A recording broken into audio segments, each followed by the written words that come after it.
When he stood in front of me again, after all these years, my heart did not run. It stayed still. I looked at his face, so familiar and yet so far away. His hair had changed. His eyes looked tired. But he was real. Standing there, breathing the same air as me. For a long time, I thought this moment would break me. But it didn't. And that was when I knew something inside me was no longer the same. Before, I was this woman standing in silence. I was a girl who believed in love without fear. I was 24 years old then. My name was still Elena, but my heart was softer. I trusted easily. I loved deeply. When I met him, life felt simple. We walked together after work with no plan and no hurry. We talked about small things, food, music, dreams we were not sure would come true. Sometimes we laughed for no reason at all. With him, I felt safe, not excited like in movies, just calm, warm, at home. I remember thinking, this is what love should feel like. He listened when I spoke. He held my hand like he did not want to lose it. When he looked at me, I felt seen. Not perfect, but enough. In those days, I did not protect my heart. I gave it fully. I did not know I should be careful. One evening, we sat together under the weak yellow light of a street lamp. The night was quiet. He told me he wanted a future with me. Not tomorrow, not next week, but one day, he said, no matter what happens, I will come back. I believed him. I believed him because love had never lied to me before, because his voice sounded sure, because my heart wanted to rest. That promise became my strength. And slowly, it became my weakness. Then one day, he left. There was no fight, no goodbye. That felt real. Just a reason that sounded important at the time: work, family, pressure. He said it would be for a short time. A few weeks, maybe a few months. He said he would call. He said he would return. The first days were not hard. I stayed busy. I smiled when my phone rang, even if it was not him. I told myself, this is normal. Love can wait. But days became weeks. Weeks became months. His messages grew shorter, then slower, then silent. And the silence, it is louder than any argument. I waited. I waited in the mornings, checking my phone before my feet touched the floor. I waited at night, staring at the ceiling, holding his last message like a secret. I walked past places where we once laughed. I sat on benches where we shared dreams. I told myself stories to survive. He's busy. He's tired. He will come back. Waiting became my routine. Hope became my habit. I did not notice how small my world was becoming. I stopped making plans. I stopped wanting new things. My future was always waiting somewhere behind his return. People asked me why I was still alone. I smiled and said, I'm waiting. But inside, I was afraid that if I stopped waiting, I would lose him forever. Afraid that my love would mean nothing if I let go. So I held on even when it hurt, especially when it hurt. 1 year passed, then another. My phone stayed quiet. My heart stayed loud. I started to blame myself. Maybe I was not enough. Maybe I asked for too much. Maybe love was something I needed to earn by being patient. I learned to cry silently. I learned to smile when people talked about love. I learned how to be strong in public and broken alone. There were nights when I begged the past to change. Mornings when I felt tired before the day even began. Still, I waited. Then one evening, I saw something that ended my waiting. It was not dramatic, just the truth, standing quietly in front of me. He had moved on. Without telling me, without looking back. In that moment, something inside my chest collapsed. Not loudly, not suddenly, but deeply. I understood then that love cannot survive alone. It needs two hearts, two choices.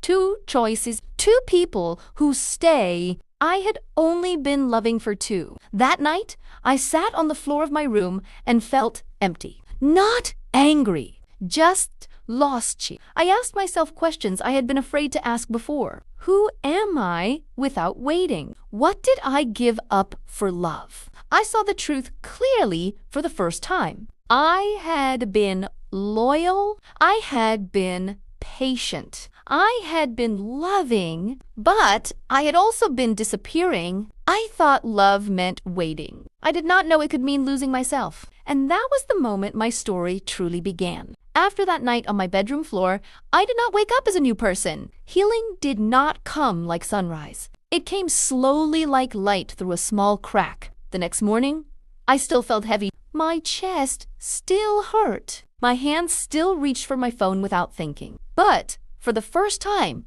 I did not check it to find him. I checked it to remind myself of something else. He is not coming, and I am still here. That truth was painful, but it was also real. And real things can be held. Real things can be built on. So I started again. Not with big goals. Not with loud strength. Just with small steps. I cleaned my room. I opened the window. I ate breakfast, even when I did not want to. I went to work and tried to focus on my tasks instead of my memories. I took walks without going to our old places. When my mind pulled me back, I gently pulled myself forward. Some days, I cried on the bus. Some days, I cried in the shower. Some days, I did not cry at all, and that scared me too. But I kept moving, because when you stop waiting, you finally have time to live. The first small victory came one evening when my phone stayed silent, and I felt okay. Not happy, not proud, just okay. And for me, that was everything. I began to fill my time with things that belonged only to me. I started cooking again. I played music while washing dishes. I read simple books and learned new words. I wrote short notes in a notebook, like I was talking to myself. Sometimes I wrote, "Today I smiled for real. Today I did not think of him for 1 whole hour. Today I felt strong." These were not big victories, but they were mine. In the past, silence felt like punishment. It felt like he was disappearing from my world, and I was helpless. But later, silence became something different. Silence became peace. I learned to sit alone without feeling lonely. I learned to enjoy my own company. I learned that I could drink tea in the morning and feel calm without a message on my screen. I stopped looking for signs. I stopped rereading old texts. I stopped asking the sky for answers. Little by little, I started to trust myself again. Not the old Elena, the girl who waited, but a new Elena, a woman who understood that love should not feel like begging. I still believed in love, but I no longer believed love should cost me my years passed. Not quickly, not easily, but they passed. My face changed a little. My eyes looked different. They looked clearer. I grew older, yes, but also stronger. And then one day, he returned. It was ordinary. That is what surprised me most. No dramatic music, no storm in the sky, just a normal day. I was leaving a small shop near my home, holding a paper bag with groceries. I was thinking about dinner. My mind was quiet. Then I heard my name, Elena. I froze. That voice did not belong to my present life. It belonged to an old chapter one thought was closed. I turned slowly, and there he was, standing in front of me after all these years. And just like I said before, my heart did not run. It stayed still. He looked at me like he was searching for the girl he left behind, like he expected to find her waiting in my eyes. But that girl was gone. He said my name again, softer this time, like he was afraid. I noticed his hands. They moved nervously. I noticed his shoulders. They looked tired. He was not the hero I once imagined. He was just a man who had made choices. He spoke quietly, not like a movie, not like a speech. He said he was sorry. He said life became complicated. He said he was not brave. He said he was confused. He said many words that sounded like explanations, but they came too late. I listened, and the strangest thing happened. I felt not calm. I thought I would shake. I thought my chest would burn. I thought anger would rise like fire. But inside me, there was space. Quiet space. His words entered that space and landed softly, like leaves falling on the ground. I realized something in that moment. Time did not erase the past, but it changed me. He looked at me carefully and asked, "Are you okay?" I wanted to laugh, not because it was funny, but because it was so strange. For years, I was not okay, and he was not there. Now, I was okay, and he had returned. I looked into his eyes and searched for the feeling I used to have. That feeling that made me believe anything. That feeling that made me wait, but it was not there. There was no rush, no pain, no hope, only clarity. And I understood the truth that finished the old story inside me. I did not hate him. I just did not need him anymore. He waited for me to say something. Maybe he expected tears. Maybe he expected love. Maybe he expected another chance. But I was not a girl anymore. I was 32 now. I had learned hard lessons.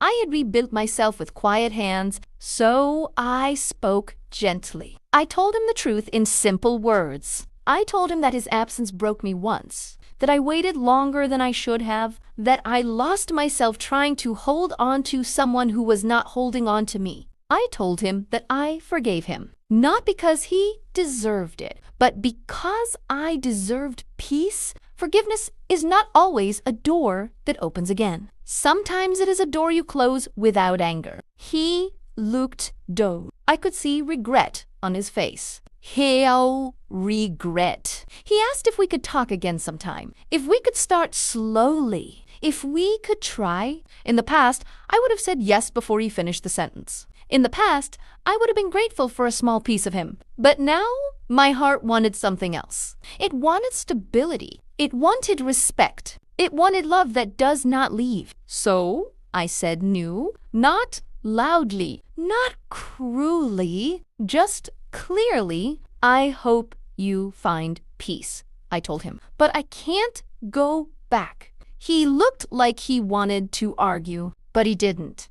Maybe he could see it too. This was not a fight. This was a decision. I was choosing myself. When I walked away, my legs did not feel weak. My breath did not break. My world did not collapse. I carried my groceries home like any other day, and that was my victory. Because the biggest proof of healing is not tears. It is calm. At home, I put the food away. I washed my hands. I made teia. I stood by the window and watched the streetlights turn on, one by one, like quiet stars. I thought about the girl I used to be, the girl who believed waiting was love. I felt tenderness for her. She tried her best. She loved with everything she had. But I also felt proud of the woman I became. A woman who learned that love is not a test of patience. A woman who learned that self-worth is not something someone gives you. It is something you choose. Some people pretend to see if you are still broken. I returned to myself and stayed.